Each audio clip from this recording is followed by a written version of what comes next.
Cuba a toujours dû se battre pour sa liberté. Il n'y a aucun doute que Meyer Lansky ait totalement corrompu Batista. Il n'y a pas eu de mensonge. Ils n'ont rien promis d'autre qu'une révolution et ils l'ont faite.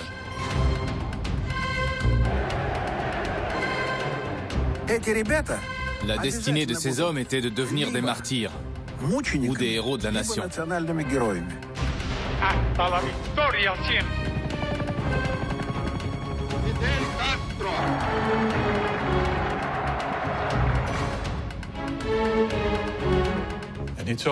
Il a dit à Khrouchtchev déclencher tout l'arsenal nucléaire soviétique. Apocalypse.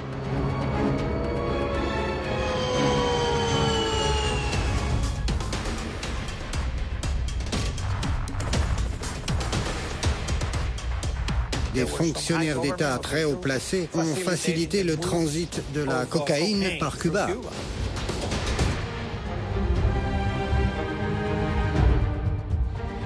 Cuba ne se mettra jamais à genoux.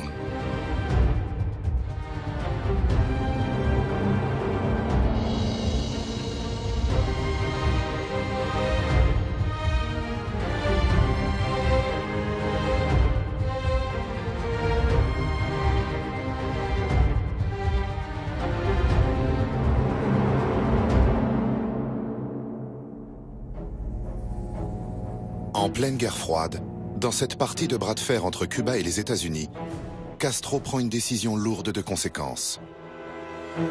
Il envoie Che Guevara, son ministre de l'Industrie, en URSS. En coulisses, il conclut un accord militaire.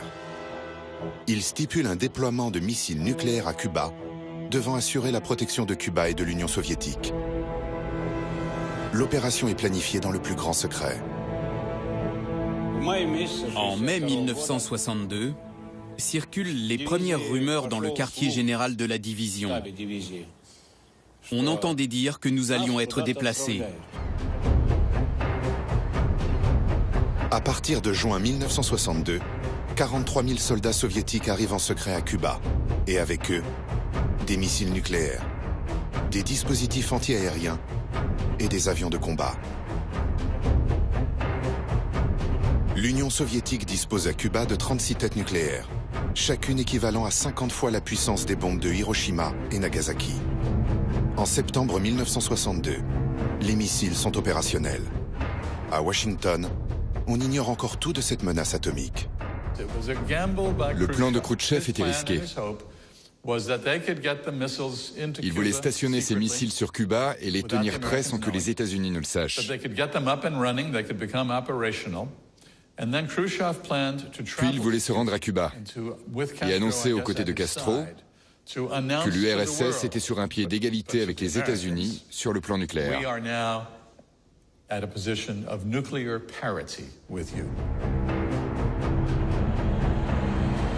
La vérité éclate le 14 octobre 1962, lorsqu'un avion espion américain photographie les missiles. À ce stade, ni Kennedy, ni ses conseillers ne savent si les missiles sont opérationnels. Deux options sont proposées, le bombardement des sites des missiles ou un blocus maritime. Un blocus équivaut à un acte de guerre. Le frère du président, Robert Kennedy, défend la première option. À un moment, tout a failli dégénérer en une guerre nucléaire mondiale. Robert Kennedy a dit « Est-ce qu'on peut faire à Cuba ce que les Japonais nous ont fait à Pearl Harbor? Est-ce que nous pourrons vivre avec ça ?»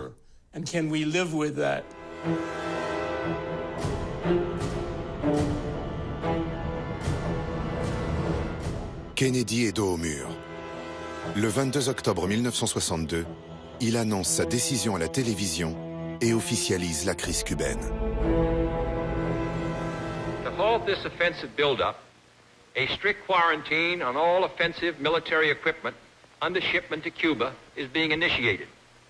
All ships of any kind bound for Cuba, from whatever nation or port, where they're found to contain cargoes of offensive weapons, be turned back.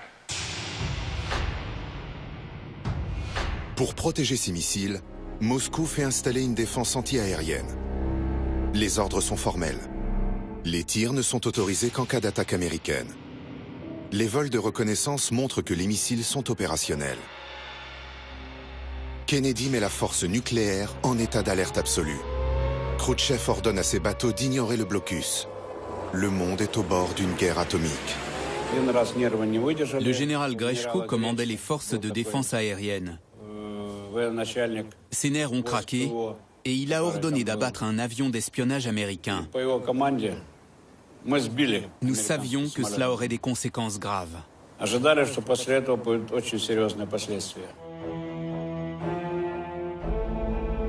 Un pilote américain meurt lorsque son avion s'écrase. Les États-Unis et l'URSS s'accusent mutuellement de vouloir provoquer une guerre. En coulisses, la diplomatie travaille. Lorsque Fidel Castro apprend que les grands négocient secrètement sans lui, il devient fou de colère. Il se sent trahi.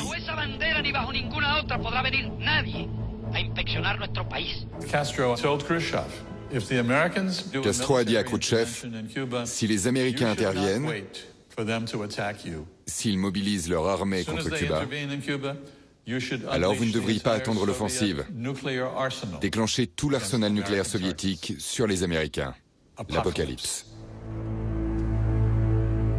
Le 27 octobre 1962, Khrouchtchev fait une proposition à Kennedy. En contrepartie du retrait de tous les missiles, les États-Unis doivent lever le blocus et s'engager à ne pas envahir Cuba. Une disposition reste secrète. Tous les missiles en Turquie doivent être retirés. Kennedy accepte. L'éventualité d'une guerre nucléaire s'évanouit. Mais Fidel Castro n'est pas satisfait du résultat. Fidel et les Cubains n'étaient pas du tout contents. Vous nous donnez des missiles et puis vous les retirez? Castro, dans son jeune élan révolutionnaire bouillonnant, a dit plus tard, il l'a dit, que au fond, Khrouchtchev était, il a même dit que c'était une pédale. Hein.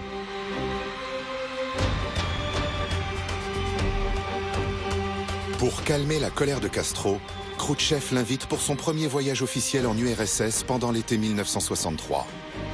Le chef du gouvernement cubain est accueilli en grande pompe.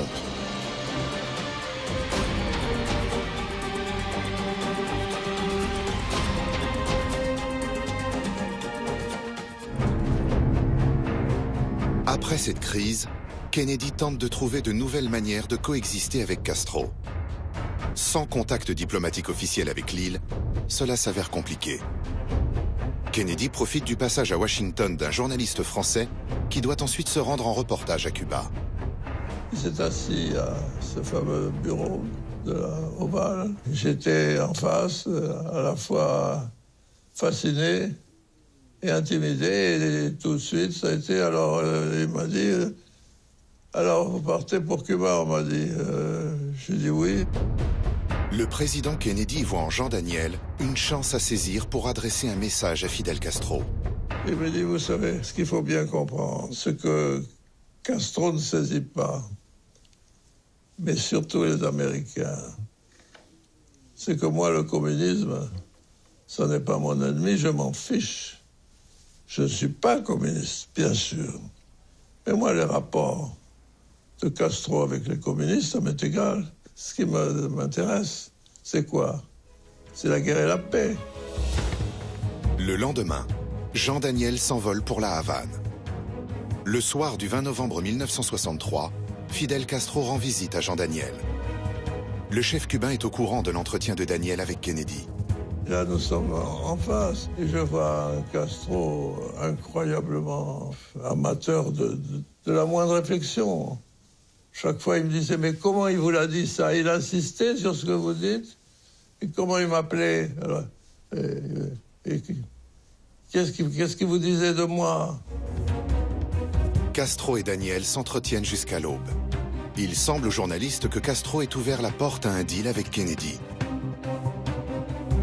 Le lendemain, ils se revoient dans une maison sur la plage. Au moment où on sert l'immense plateau de fruits de mer, le téléphone se retentit Et c'est le président d'Ortikos qui l'appelle, le président de la République, et lui qui dit Herido, blessé. Gravement? Oui. Très gravement? Oui. Il raccroche et il nous dit c'est très grave. Et la première phrase qu'il me dit en me regardant, on va dire que c'était nous. On va dire que c'est nous. Le 22 novembre 1963, Kennedy était à Dallas, au Texas. À 12h30, au passage de son convoi, 3 coups de feu claquent. 2 le touchent mortellement. Le tireur, Lee Harvey Oswald, est un fervent admirateur de Castro. Il a même déjà tenté de se rendre à Cuba par le Mexique. Oswald aurait dit au personnel de l'ambassade de Cuba de Mexico, qui en réalité étaient des agents secrets, qu'il voulait tuer Kennedy au nom de la révolution. Il savait que Kennedy se rendait au Texas. Ses mots étaient « Je tuerai ce bâtard de Kennedy ». Les services secrets cubains avaient transmis l'information à Castro, mais Cuba ne l'a jamais retransmise aux services secrets américains.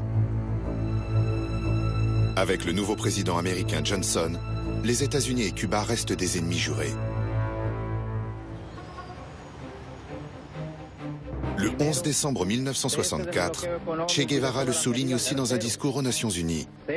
Il s'en prend également à l'Union soviétique, qu'il accuse de s'être détournée de la révolution. Guevara commence à avoir son opposition avec Castro sur le thème de savoir si l'Union soviétique est bel et bien, comment dirais-je, très différente dans son impérialisme que l'impérialisme américain. À son retour à Cuba, Che Guevara est accueilli très froidement par Fidel Castro. On ne critique pas ses alliés. Ils se sont retrouvés dans une maison et se sont entretenus pendant 40 ou 42 heures. Lorsque le Che en sort, il n'est plus commandant et il n'est plus ministre. Il n'est pratiquement plus rien. Il n'a plus aucune responsabilité. Che Guevara disparaît. En secret, il veut réaliser ce qu'il a toujours soutenu. Porter la révolution dans le reste du monde. Il veut commencer par l'Afrique. Son premier objectif est le Congo, où il veut soutenir les Simba, des rebelles communistes. L'idée du Congo repose sur l'analyse du Che que la guerre doit être démarrée sur plusieurs fronts en même temps. Dans la Sierra Maestra, il avait fait l'expérience avec Fidel que se battre sur plusieurs fronts permettait de disperser les forces de l'ennemi.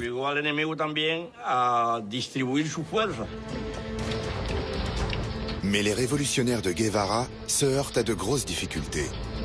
Les rebelles acceptent les armes qu'il a apportées de Cuba. Mais ils se méfient de Guevara car il n'est pas congolais.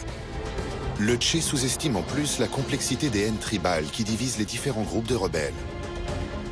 Les maladies et les combats finissent d'anéantir les hommes du Che. Mais à peine rentré, il planifie une nouvelle opération de guérilla. Il choisit la Bolivie. Il considère ce pays comme le point de départ idéal de sa révolution. Le 11 novembre 1966, Che Guevara s'envole avec une équipe de vétérans de la révolution cubaine. Fidel nous avait promis de tout faire pour garantir notre sécurité en Bolivie.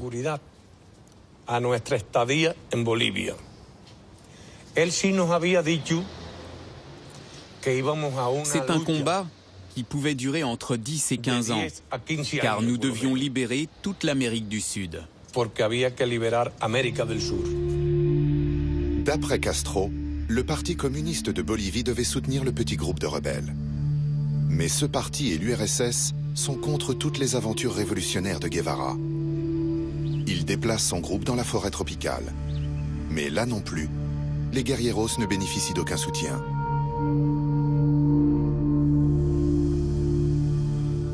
Quand nous sommes arrivés en Bolivie, 95% de ce qu'avait promis Fidel avait soudain disparu. Che Guevara ordonne malgré tout d'attaquer l'armée bolivienne. Ses hommes remportent quelques combats.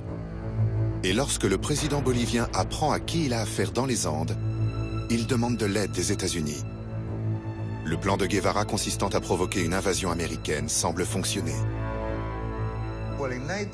En 1967, la CIA pensait que Che Guevara était mort en Afrique.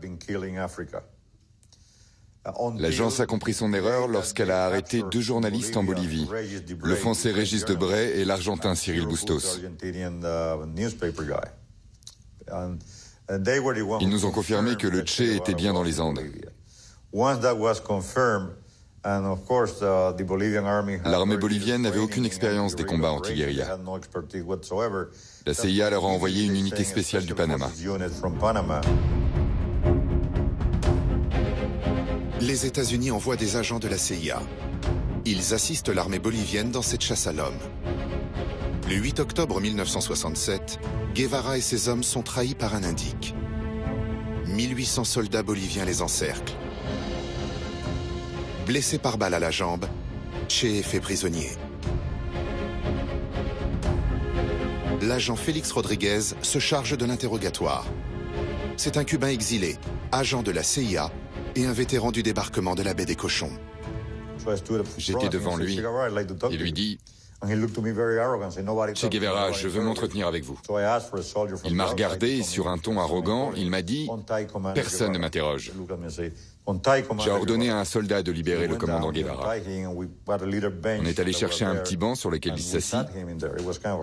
Il était ligoté depuis un moment et c'était pas facile pour lui de s'étirer. Puis nous avons commencé à discuter.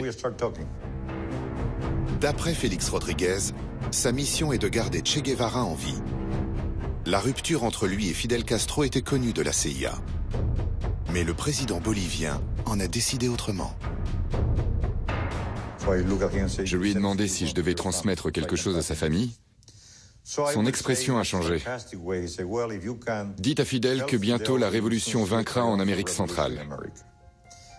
Puis son visage changea de nouveau. Et dites à ma femme qu'elle se remarie et qu'elle soit heureuse. Nous nous sommes serrés la main. Sa jambe ne semblait plus le faire souffrir. Nous nous sommes pris dans les bras, puis il s'est mis en position. Il pensait que c'était moi qui allais l'exécuter. Je suis sorti et j'ai ordonné à un soldat de l'exécuter. Ne tirez pas dans la tête, lui ai-je dit. Il doit avoir l'air d'être tombé pendant la bataille. Le 9 octobre 1967, Che Guevara est fusillé. 9 jours plus tard, Fidel Castro annonce la mort du Che. De leur vivant, les 2 hommes ne se sont pas réconciliés. Mais Castro fait de lui un martyr de la révolution et déclare les États-Unis ennemi numéro 1.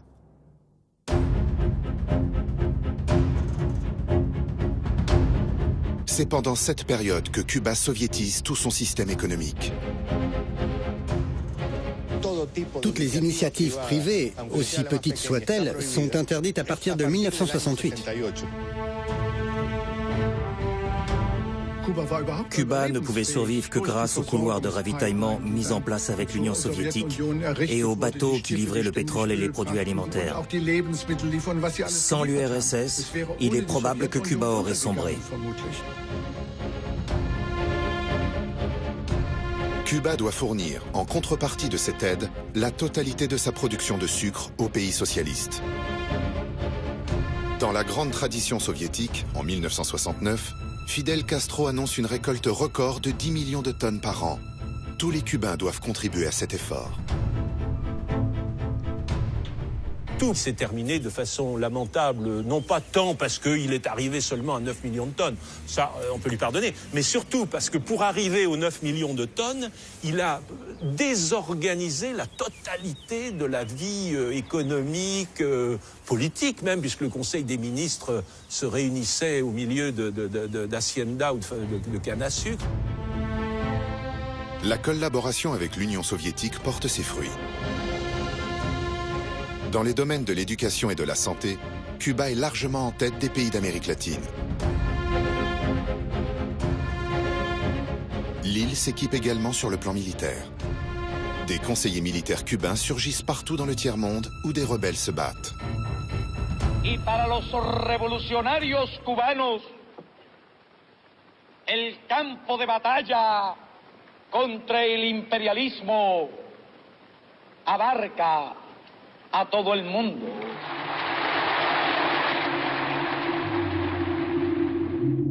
La guerre civile en Angola est une bonne opportunité pour Fidel.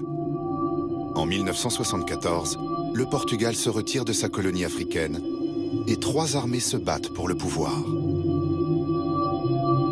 C'est un jeu de gagnant-gagnant, quoi. Je veux dire, l'Union soviétique se dit, voilà, il y a un moyen là pour nous, communisme, soviétisme, de progresser en Afrique, et pour Castro, un moyen à la fois de magnifier l'image de Cuba et de payer un petit peu sa dette à l'Union soviétique, si vous voulez. Cuba est pile à 11 000 km de l'Angola. L'ancienne colonie portugaise est située sur la côte ouest de l'Afrique et partage au sud sa frontière avec la Namibie, un pays satellite d'Afrique du Sud. Un des groupes de résistance en Angola est le MPLA communiste. Il demande de l'aide aux pays socialistes. Le MPLA veut faire de l'Angola un avant-poste de l'Union soviétique.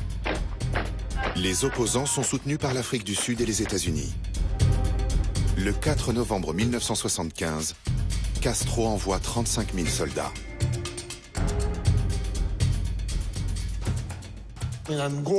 L'Union soviétique et Cuba travaillent main dans la main en Angola. Cuba fournit les hommes et l'URSS les armes.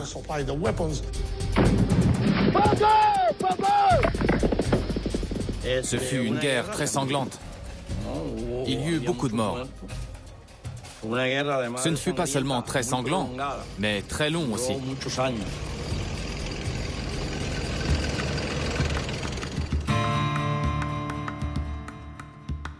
Le général Arnaldo Ochoa est le chef de cette armée. Ses succès nourrissent des rumeurs. On dit qu'il pourrait devenir le successeur de Castro. Le général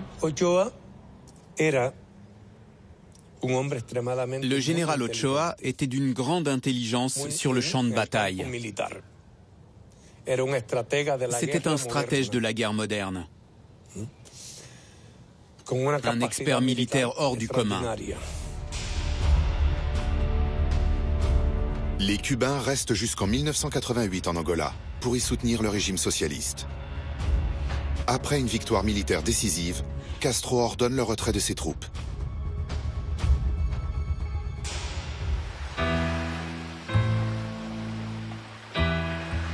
À Cuba, la situation est désespérée. Avec l'aide de la délégation américaine et d'autres ambassades, mais aussi clandestinement par la mer, des milliers de Cubains rejoignent les États-Unis. La vieille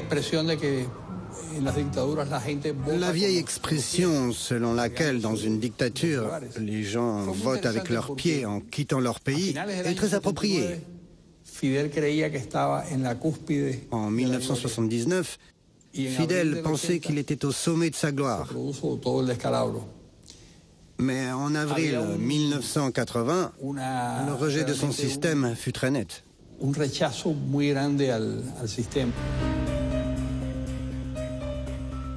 Le 4 avril 1980, 6 Cubains défoncent avec un bus le grillage de l'ambassade du Pérou et demandent l'asile politique.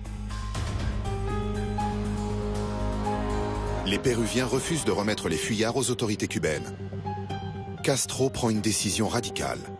Il abolit tous les contrôles et tous les candidats à l'exil peuvent se présenter à l'ambassade péruvienne. L'exode a commencé parce que l'ambassade a garanti l'asile à tous ceux qui venaient. Et Fidel eut une réaction typique de lui. Il retira les gardes de l'ambassade et en un clin d'œil, 10 000 personnes se sont présentées. Ce fut un scandale mondial. Comment l'a-t-il résolu? Vous voulez partir?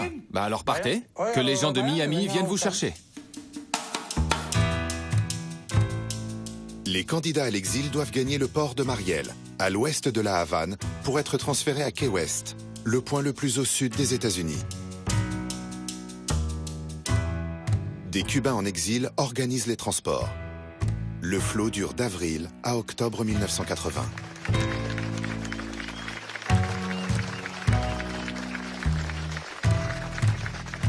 A los que están, que se han exilado, que les aproveche su sociedad de consumo y su ciudadanía norteamericana después de haber abandonado a su patria. Plus de 200 000 réfugiés arrivent sains et saufs aux États-Unis. Tous obtiennent un permis de travail grâce à une mesure d'exception pour les Cubains exilés.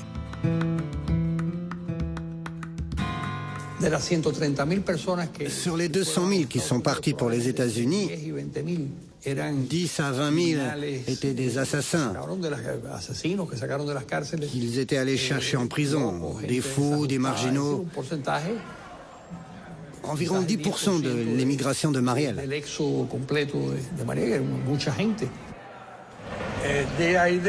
L'idée était de submerger Miami,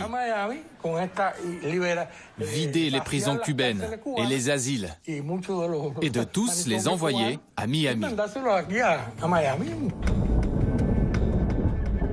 Les relations entre Cuba et les États-Unis se gâtent. À la fin des années 80, un nouveau conflit envenime la situation. Des agents américains de la lutte antidrogue tirent la sonnette d'alarme. De grandes quantités de cocaïne entrent aux États-Unis par l'intermédiaire de Cubains.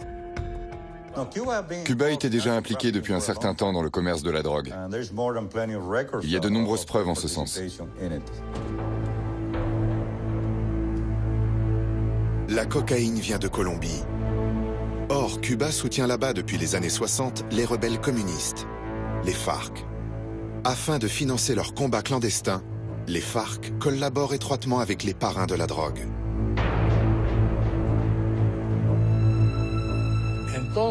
C'est ainsi que des officiers du ministère de l'Intérieur ont eu une idée. Pourquoi ne pas discuter avec ces dealers?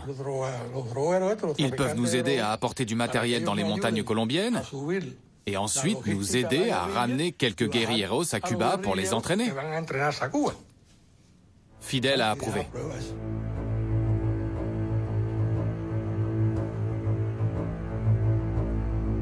Des armes entrent en Colombie et des combattants arrivent pour être entraînés à Cuba.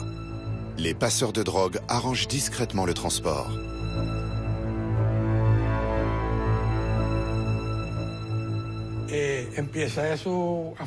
Cela a fonctionné. Et Fidel, en échange, les a autorisés à utiliser le territoire maritime de Cuba. Des avions larguaient des conteneurs flottants qui étaient ensuite récupérés par bateau qui disparaissaient des écrans radars. Pour laisser faire, Fidel recevait une commission de 10%. Les hautes instances de l'État cubain sont impliquées. Félix Jiménez était l'inspecteur général de l'agence américaine de lutte antidrogue, la DEA, en charge de la lutte contre les trafics de cocaïne concernant Cuba. Nous avions des informations sûres, prouvant également que des fonctionnaires d'État très haut placés ont facilité le transit de la cocaïne par Cuba. Nous le savions. L'argent de la drogue est blanchi à Cuba, avec l'approbation du gouvernement.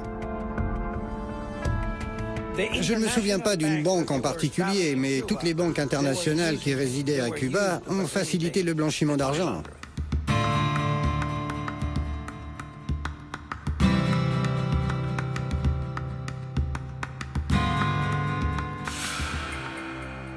D'autres signes inquiétants parviennent à Cuba, mais cette fois-ci de Moscou. Le nouveau secrétaire général, Mikhail Gorbatchev, entame une série de réformes historiques. Gorbatchev voulait de la clarté, de la transparence, de l'honnêteté. Vous imaginez?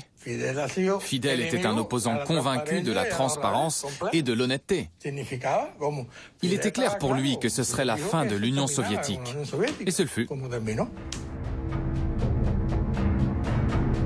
Arnaldo Ochoa, le général victorieux de la guerre d'Angola, est en contact étroit avec l'URSS. Le héros rencontre Gorbatchev à Moscou et se montre très ouvert aux nouvelles réformes.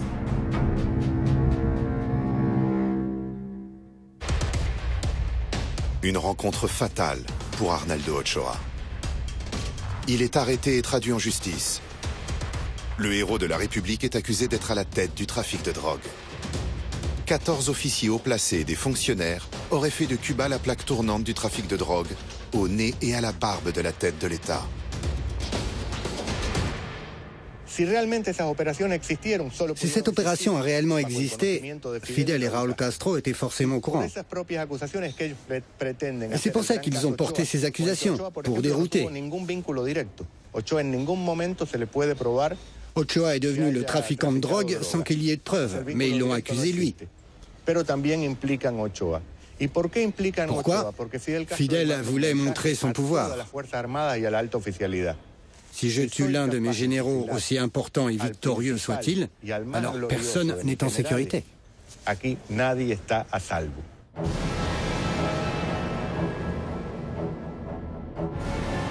En 1989, les États-Unis apportent la preuve de l'implication du gouvernement cubain dans le trafic de drogue.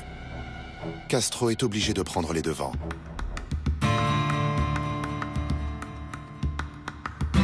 Alors Castro fait tomber de nouvelles têtes.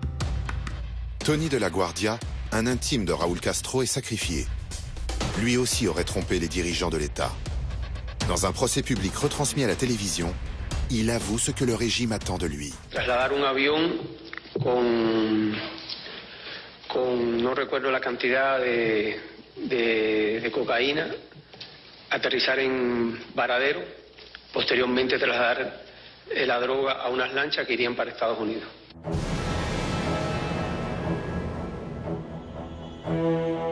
Le général Arnaldo Ochoa et Tony de la Guardia sont fusillés le lendemain de la condamnation. Mon père a été arrêté le 13 juin et exécuté le 13 juillet. Ce qui prouve que Castro voulait se débarrasser au plus vite de ces gens.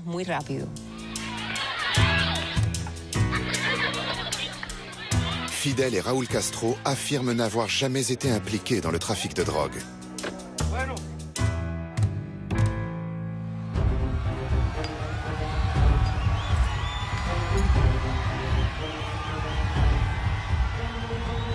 En Europe, le mur de Berlin s'effondre en novembre 1989.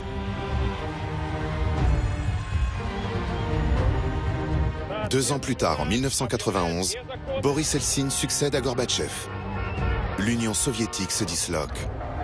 Eltsine interrompt les aides aux États frères. L'économie et l'armée de Cuba sont au bord du gouffre. Une crise en Union soviétique a forcément des conséquences à Cuba, car Cuba est totalement dépendant de l'URSS. 5 milliards de dollars d'aide pour l'économie et 1 milliard pour l'armée par an.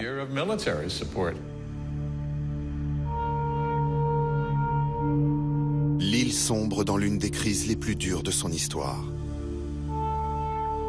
Tout est rationné. Les gens stockent des aliments en prévision de pénurie et de famine. Dans les grandes villes, ils élèvent des petits animaux et cultivent des légumes. C'est ainsi que débute, à la fin des années 80 jusqu'à la fin des années 90, une période de grande disette. La situation en matière d'approvisionnement est si catastrophique que la population est littéralement affamée.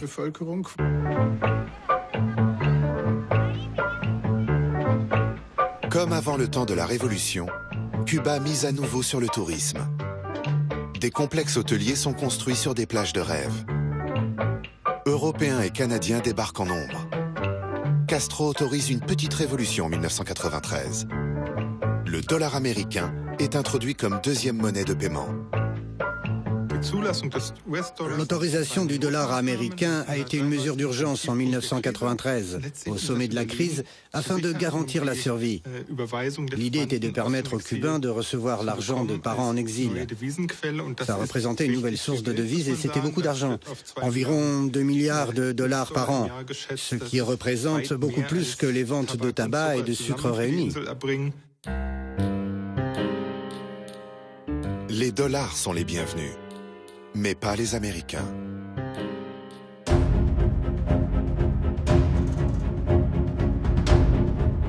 Et en ce début des années 2000, rien ne vaut plus pour Fidel qu'un dur face à lui, à la Maison-Blanche.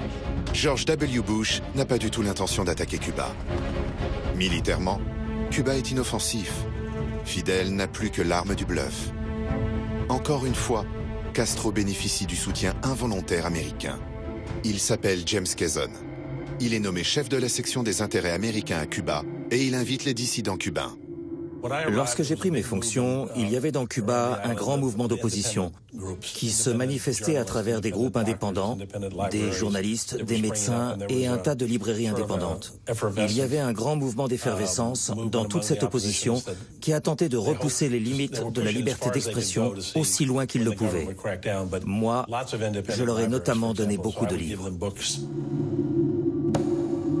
Dans un premier temps, la machine à propagande cubaine reçoit pour consigne de ridiculiser Quezon. Seré el portador de la verdad absoluta. Sí, soy el elegido. ¡Ataca, amito! ¡Cachán! Pobrecitos. No conocer la democracia. Los ayudaremos y todo será como un sueño.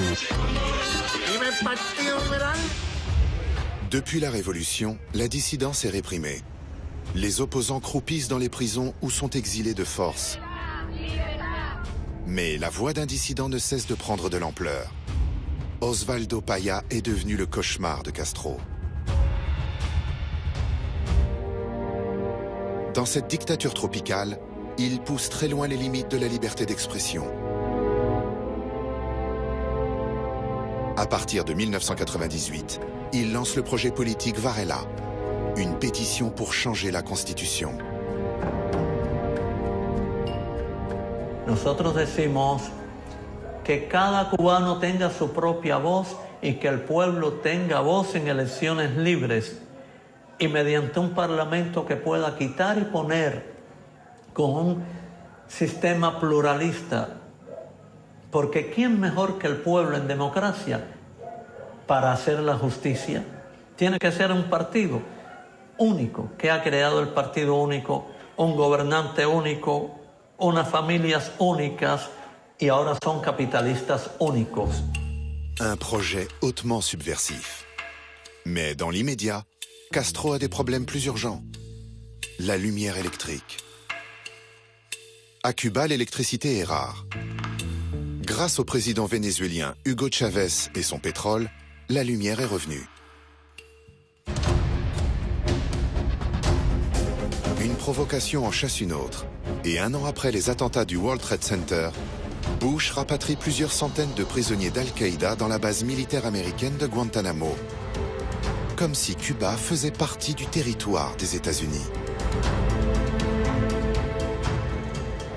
Aux yeux des Cubains, il est clair que c'est le clou dans le pied du Christ, si vous voulez. C'est-à-dire, il y a des Américains armés qui sont implantés sur le territoire de Cuba.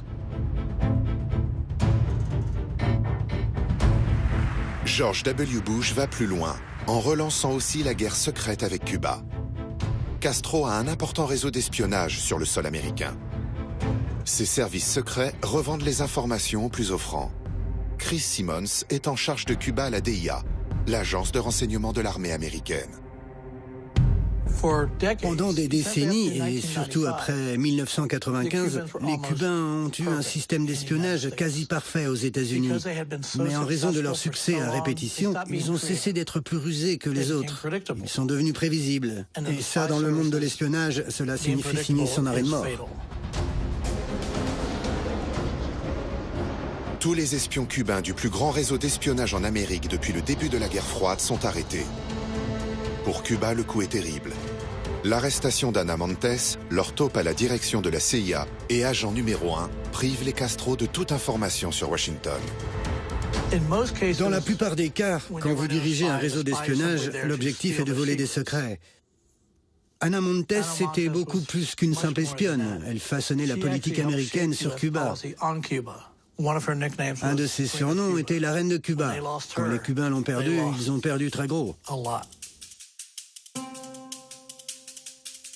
Castro a à peine le temps de respirer que le coup terrible suivant vient de Cuba. L'opposant Paya dépose à l'Assemblée une pétition, signée par 11 000 Cubains. Les signataires réclament la tenue d'élections libres.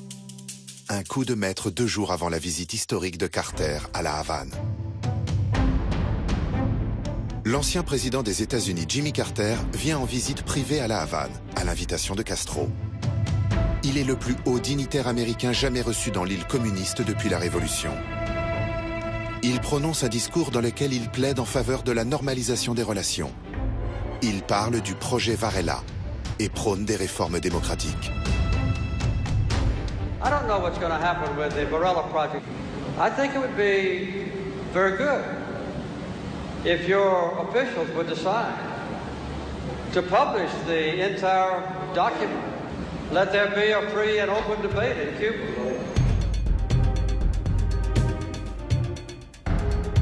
Pour couronner le tout, Osvaldo Paya reçoit en décembre 2002 le prix Sakharov de l'Union européenne pour son travail en faveur de la démocratie. La grande faiblesse de l'opposition à Cuba, c'est qu'elle est relativement divisée en petits groupes qui agissent chacun dans son coin. Ils n'ont pas de leader. La seconde faiblesse que j'ai constatée à plusieurs reprises, c'est qu'ils se tournent exclusivement vers les États-Unis pour obtenir du soutien. En cela, Paya était l'exception. Il était plus tourné vers l'Union européenne. Castro est décidé à en finir avec Paya. Comment faire? Pas question d'arrêter les 11 000 signataires. Alors, lorsque la guerre d'Irak éclate en 2003, Fidel n'hésite plus. Qui se souciera de ce qu'il fait à Cuba? Ses services de sécurité montent un piège. Des agents infiltrés chez les dissidents poussent à la tenue d'une conférence de presse, comme avec le diplomate américain, James Kazan. Les participants tombent dans le piège et l'Américain apparaît comme complice de l'opposition. Castro peut frapper. Le 20 mars 2003, il organise une rafle dans tout le pays. 75 dissidents sont arrêtés et jetés en prison. La méthode utilisée par les autorités a été d'une extrême dureté. Pour mon père et pour tout Cuba, la conséquence a été la décapitation totale de toute l'opposition. C'était également un message clair adressé à tous les Cubains. Un message de terreur qui leur a dit « Nous sommes ceux qui donnons les ordres. Vous, peuple cubain, ne pensez pas un seul instant que vous avez le pouvoir de changer les choses. » À l'attention de l'opinion cubaine, il a peaufiné une explication. Dije que el gobierno de Estados Unidos dirige esto. Ahora digo que los financia. El dinero para estos grupos es dinero oficial del gobierno de los Estados Unidos. Mais un événement bouleverse le scénario du tyran. En Irak, l'armée américaine s'impose plus vite que prévu. Les médias reviennent trop tôt sur Cuba. Il faut accélérer les audiences. Le 5 avril 2003, au terme d'un procès stalinien, 75 personnes sont condamnées à 1450 années de prison. Paya n'est pas arrêté. Il veut faire croire que ce n'est pas le réseau Varela qui est visé, mais des agents liés à Quezon. À Cuba, la sécurité fait courir la rumeur. Si les leaders n'ont pas été arrêtés, c'est tout simplement parce qu'ils travaillent pour Castro. Pour Paya, l'intimidation reprend. Pendant des années, mon père a reçu de multiples menaces de mort des services de sécurité cubains. Et pas seulement des menaces. Il a eu plusieurs tentatives d'assassinat direct contre sa personne. Mais en 2004, le premier à vraiment tomber physiquement, c'est Fidel Castro lors d'un meeting à Santa Clara. Un processus de transition s'enclenche. Il n'y a eu aucune complication. Tout s'est déroulé selon la procédure constitutionnelle. Raúl Castro, le numéro 2 du régime, a remplacé temporairement Fidel Castro. Mais Castro a consacré l'essentiel de son énergie à conserver son trône. L'homme qui a côtoyé Khrouchtchev, Kennedy et des dizaines de géants de l'histoire flirte avec l'éternité. Sa fin n'est qu'une étape. Il la prépare avec la minutie d'un cinéaste illuminé. Le 31 juillet 2006, en pleine torpeur estivale, il provoque un coup de théâtre. Sa sortie de scène.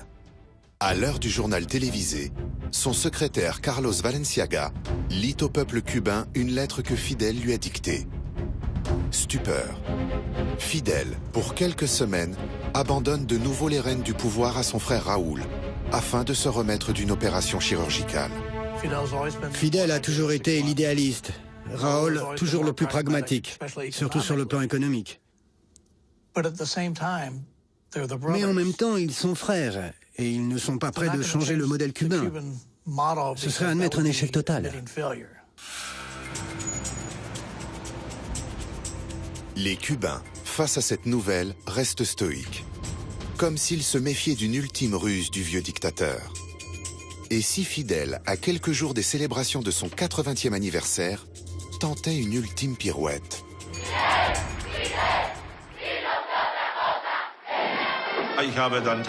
J'ai participé à la grande parade militaire pour célébrer l'anniversaire de Fidel Castro. Tout le monde pensait qu'il serait présent. Mais son état de santé l'en a vraiment empêché. Ça a beaucoup perturbé les gens qui étaient venus assister à cette célébration.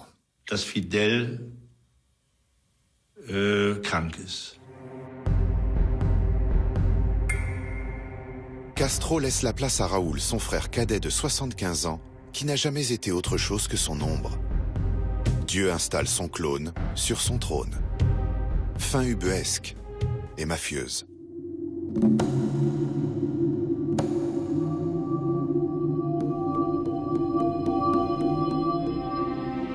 Raúl Castro Bush. Le pouvoir doit rester à la famille.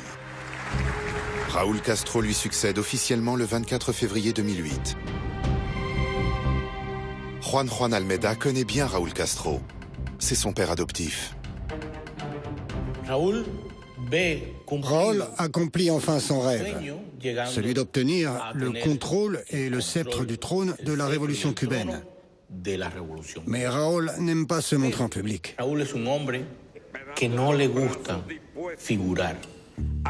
Raúl doit avant tout protéger les intérêts de la famille. Pour cela, Fidel lui laisse les pleins pouvoirs. Ce qui fait toute la différence, c'est le pouvoir. Le pouvoir qui en fait des sortes de dieux. La seule différence qui existe entre Dieu et nous, c'est que Dieu a le pouvoir de vie et de mort. Eh bien, Fidel Castro a ce pouvoir de vie et de mort. Raúl a aussi ce pouvoir. C'est en cela qu'ils sont omnipotents. Ce pouvoir divin, Raúl va en abuser quelque temps après son arrivée au pouvoir. S'il y a bien un homme que les deux frères veulent faire taire à tout jamais, c'est bien Osvaldo Paya. Je suis persuadée que le gouvernement cubain attendait simplement le moment idéal pour passer à l'acte. Je suis convaincue que Raúl Castro a pris la décision d'exécuter un ordre qui a sans doute été donné des années avant. Le 12 juillet 2012, Paya est assis à l'arrière d'une voiture. Au volant, Ángel Carromero, un jeune politicien espagnol. Ils sont entre les villes de Las Tunas et Bayamo, quand leur voiture fait une grave sortie de route. Paya aurait été tué sur le coup. Quelques jours plus tard, les autorités livrent leurs conclusions. Se salió de la vía y se impactó contra un árbol en un tramo de la carretera Las Tunas-Bayamo. En este lamentable accidente fallecieron los ciudadanos Osvaldo José Paya Sardiñas. L'Espagnol est accusé d'avoir causé l'accident. Après un procès expéditif, Carromero est condamné pour vitesse excessive et homicide involontaire. Après quelques mois dans une prison cubaine, il est expulsé vers l'Espagne. Libre, il met gravement en cause les autorités cubaines. No hubo ningún accidente, tan solo nos sacaron de la carretera, no íbamos a velocidad excesiva, no hubo el árbol con el que dice el régimen que nos chocamos. Los militares me fuerzan a grabar un vídeo propio de Al-Qaeda. Si ven el vídeo, salgo con la cara amoratada. Era dos opciones, o hacer lo que me pedían o no volver. Después de hablar todo esto, Ángel, tú estás todavía bajo arresto. Des accusations qui restent lettre morte. Le secret est enterré pour longtemps. C'est l'époque où l'on commence à en savoir un peu plus sur le train de vie de la famille régnante. Notamment grâce à Carlos Calvo, l'un des gardes du corps de Castro. Fidel Castro a toujours été très soucieux de sa vie privée et y a toujours fait attention. Tout ça a tenu avant que cela ne devienne impossible à cause de ses enfants et de leur vie privée agitée, avec les petites amies, les sorties. Il est devenu possible d'établir un arbre généalogique précis de la famille régnante. La vie privée du leader Máximo a été l'un des secrets les mieux gardés. Pendant plus de 30 ans, Dalia a été un secret d'État. Elle lui a donné 5 enfants, mais Fidel a eu au moins une dizaine d'enfants en tout. Il aime son île, il aime cette terre, il aime ses habitants, mais il n'appartiendra jamais à une seule femme. Il appartient à Cuba. Dans les enfants non officiels connus, il y a Alina et Francisca qui vivent à Miami. George et Angel résident à Cuba. Il y a aussi le fils secret qu'il a eu avec Marita Lorenz, Andrés. Dans les enfants officiels, même si Fidelito a longtemps été l'héritier potentiel, aucun de ses 5 demi-frères ne sont promis à un avenir politique. Ses fils à papa ont grandi à l'écart du monde réel, dans l'hacienda familiale appelée Punto Cero, point zéro, à l'ouest de la Havane. Toute leur nourriture vient de cette propriété. Il y a des vaches, des chèvres, un potager. Castro est un homme très exigeant sur son alimentation. Il a 2 cuisiniers personnels et 2 femmes de chambre. Tout ce qu'il veut, il l'a. Alexis et Alejandro partagent leur temps entre loisirs et business. Alexander est photographe. Angelito est le représentant cubain de Mercedes. Reste Antonio, un chirurgien à l'allure de playboy qui se fait régulièrement piéger par les photographes dans sa vie de pacha. Des mésaventures qui n'arriveraient jamais à Fidel, qui pourtant possède une des plus grandes fortunes du monde. Selon Forbes, il aurait $1 milliard. Son plus grand plaisir, c'est d'être au centre de l'univers. Il est intéressant de voir ses interactions avec les autres. Il cherche toujours à subjuguer d'une manière ou d'une autre les personnes autour de lui, les convaincre de sa grandeur. Je pense qu'il est totalement névrosé.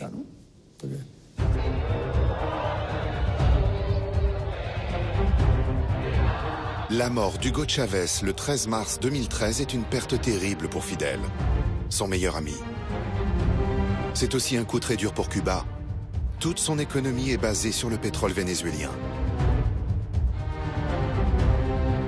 À ce problème s'ajoute une question plus grave pour la survie du régime. Le modèle en place dans ce pays ne fonctionne plus du tout. J'ai un frère de 17 ans et si vous lui parlez de la révolution et de ses icônes, il décroche. Il n'écoute pas le discours traditionnel. Par contre, je peux discuter avec lui de la Ligue des Champions, de Pitbull, et là, il connaît tout par cœur. Le reste ne l'intéresse plus du tout, comme toute la jeunesse cubaine. La solution passe par un nouvel apport d'oxygène à une population coupée du reste du monde depuis si longtemps.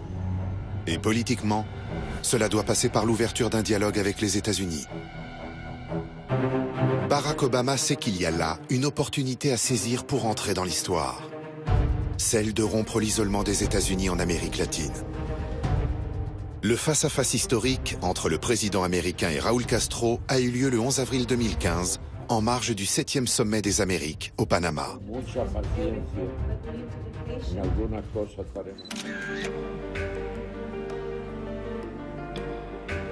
Cette poignée de main scelle la normalisation et le début de longues négociations. Obama n'a demandé aucun préalable. Il a même concédé aux Cubains le retrait du pays de la liste des États terroristes.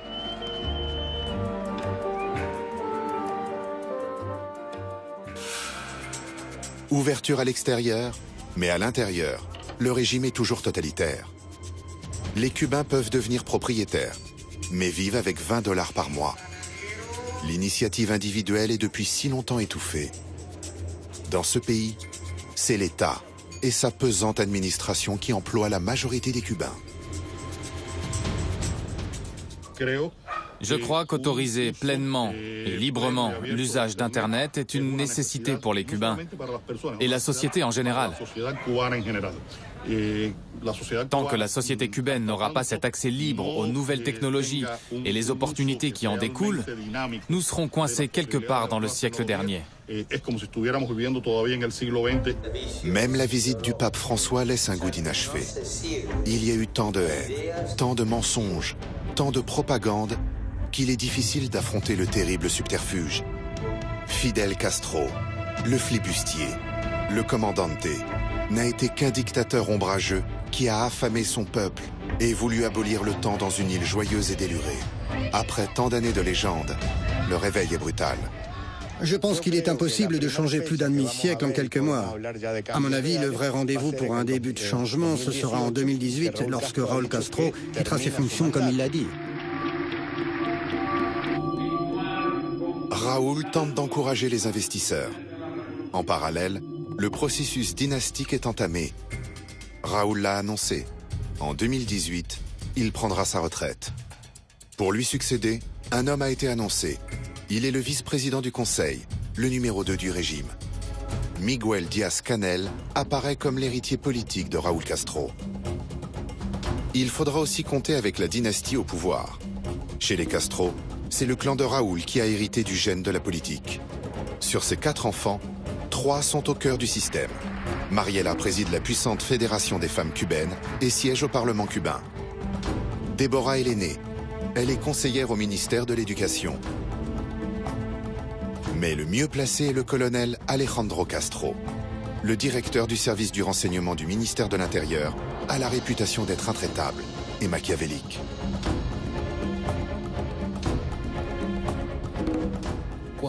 Je pense que lorsque les 2 patriarches auront totalement disparu de la scène politique, il y aura un processus très rapide de liquidation du système militaro-capitaliste étatique. Il y aura sans nul doute, comme toujours, un conflit au cœur même du pouvoir entre les plus conservateurs et les plus réformistes. Que laisse Fidel à ses successeurs? Un peuple sidéré par un demi-siècle de stalinisme tropical. Quelques rêves nationalistes, des millions d'exilés, une terreur jamais éteinte. Douloureux bilan pour cet acteur génial qui aurait pu faire fortune à Hollywood. Reste la légende de la Sierra Maestra et les illusions perdues d'un communisme à visage humain. Et cette voix nasillarde, hypnotique, écoutée entre 2 coupures de courant. Comme une berceuse lancinante et morbide dont l'écoute perdure, obligatoire, et qui, même après la mort du patriarche, ne paraît pas près de disparaître.